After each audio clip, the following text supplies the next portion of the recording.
Olá pessoal, nos últimos vídeos conversamos sobre o projeto InnerPlay e falamos um pouco sobre Visual Law. Hoje nós vamos voltar a esse assunto para dar uma dica sobre como produzir um elemento visual na sua prática jurídica que foque a atenção do usuário.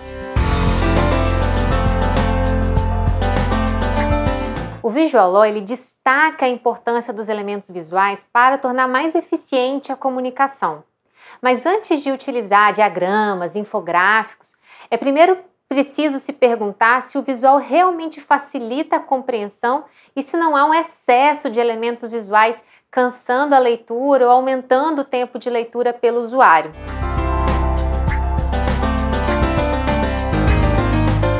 É bom lembrar que o Visual Law ele visa tornar a leitura dinâmica e intuitiva, guiando os olhos do usuário pelas partes mais importantes do texto. Design, gente, é a arte de subtrair o excesso de informação, levando o usuário ao core, ao centro do que se quer comunicar. E para isso, nós precisamos facilitar o escaneamento da informação pelo usuário de forma rápida. Então, você precisa colocar a informação destacada onde as pessoas provavelmente irão olhar. Ah, mas como é que eu vou saber para onde as pessoas vão olhar? Aí que está o pulo do gato. Há pesquisas que mediram o movimento do olhar percorrendo um documento digital, por meio de uma tecnologia que mapeia a íris humana chamada Eye Track.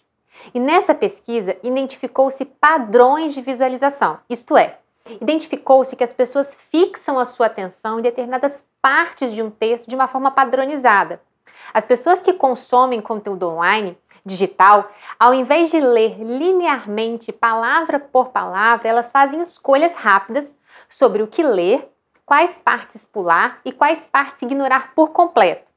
Em síntese, o que eu estou falando é que existem padrões de escaneamento da visão humana sobre um documento. É um verdadeiro atalho cognitivo. Você poderia pensar assim, mas as pessoas fazem isso por preguiça, quando deveriam ler o documento inteiro. Para o design, isso não é bem uma verdade. Esse comportamento ele é explicável. As pessoas elas escaneiam um documento e elas o fazem porque estão procurando as informações úteis. As pessoas coletam informações até que elas estejam suficientemente confiantes para a tomada de uma decisão.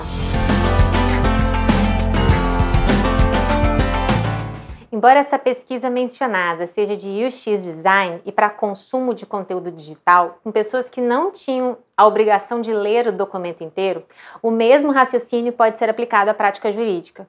Nós, no direito, também temos um modelo mental do que é uma informação relevante e do que não é uma informação relevante para a tomada de uma decisão. E esse modelo mental é, ou pelo menos deveria ser, aquele extraído do conteúdo abstrato de uma norma jurídica. É a moldura normativa, é aquela que nos guia a julgar o que é relevante e o que não é relevante para a tomada de uma decisão. A norma ela é critério de seleção das proposições pertinentes ao caso.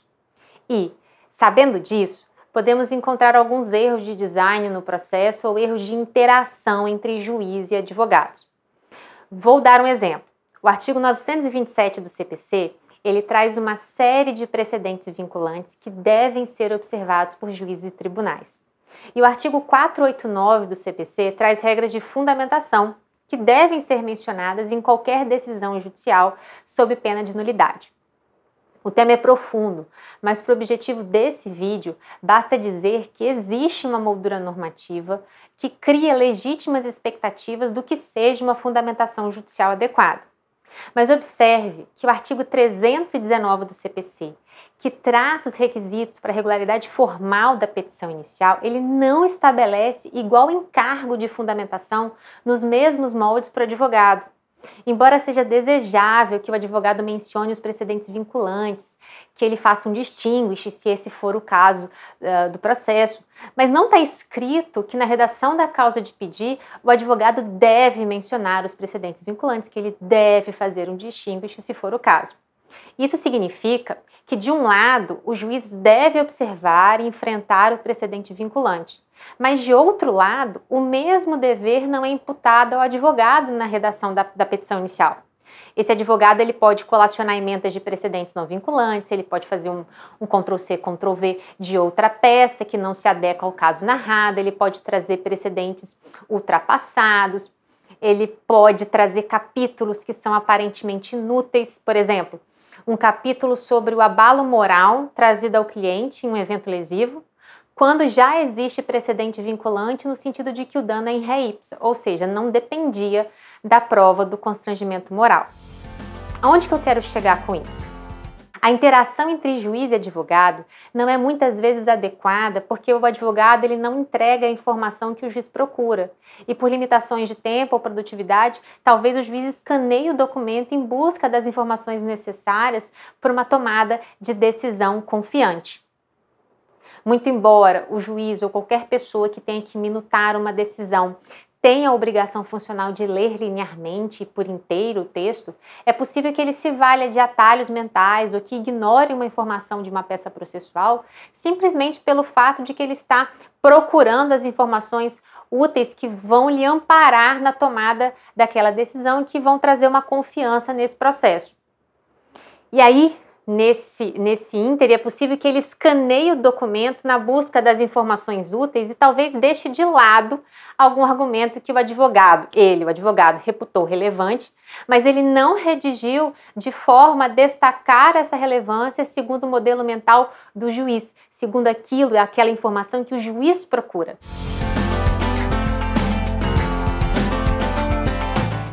O déficit de comunicação entre os sujeitos processuais e eventual omissão na fundamentação do juiz pode, e provavelmente, se esse for o caso, vai dar aso aos embargos de declaração. Mas o que o Visual Law propõe é que, sabendo que existe esse padrão de escaneamento visual, de visualização, você já produza uma peça processual destacando a informação e colocando-a justamente onde as pessoas provavelmente irão olhar, segundo um padrão de visualização. Um dos padrões de visualização que foi mencionado num report da Norman Yeltsin Group é o F-pattern.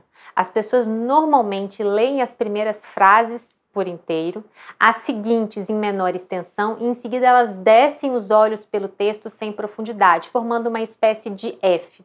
Por isso, considerando esse padrão, o ideal é destacar a informação mais relevante no início do texto e evitar fazer textos sem formatação, sem subtítulos e sem destaques.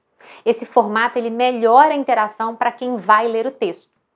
Então, o design ele não é sobre criar serviços ou produtos, o design é sobre como funciona, sobre criar interação.